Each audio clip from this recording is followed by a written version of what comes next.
The next thing we'll talk about is collaborators. How do we add collaborators to a repo? Now that's different, right? Working with somebody on a GitHub repo is different from just making a repo public. When I say working with collaborators, I mean allowing other users to push changes to the repository. When a repo is public, anybody can take any of these public repos, not this one that we made private. They can take any of these public repos and clone them, make their own changes and commits, but they can't push them back up to my copy.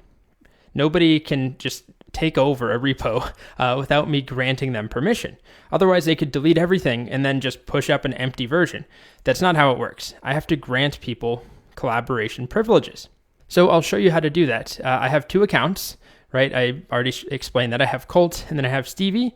And why don't I add Stevie to this bookish disco repository and give him permission to push? So I'm logged in as Colt, the owner. There's nothing even in here. If I go into settings, under settings, we've been here to options. This is where we change something from public to private and vice versa.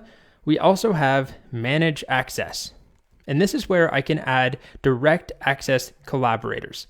So here's visibility, right? Only those with access can even view it in the first place. Right now, that's just me, just Colt. But I'm going to change that. I'm going to invite Stevie.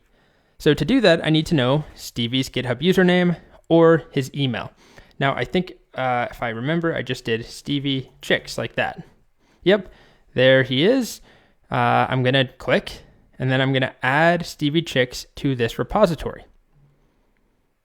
Okay, so that's just an invitation. So Stevie now has to actually go to his email that he signed up for GitHub with. He'll get a notification, or he'll get a message there. He has to click a link to accept the invite. So Stevie opens up his email. He clicks the link. I didn't show you that because it's my email inbox, but I clicked the link as Stevie, and this is what we see. Colt invited you to collaborate, accept or decline. So again, you can't just automatically add someone. It requires permission on both sides. I have to invite somebody and they have to accept. And so as Stevie, I will accept, but it does, it says, here's the information that Colt and other people will be able to have access to, your activity, where your request activity is coming from, basically country of origin, your IP address. Anyway, I'm going to hit accept. And now my view changes. I wasn't able to see this repository just a second ago because it's private, but now I'm a collaborator. If I go back to Colt's view, we see now, if I refresh the page, Stevie Chicks is listed as a collaborator. If I want to get rid of him or multiple collaborators, I can use checkboxes and then delete, but I am going to keep him as a collaborator.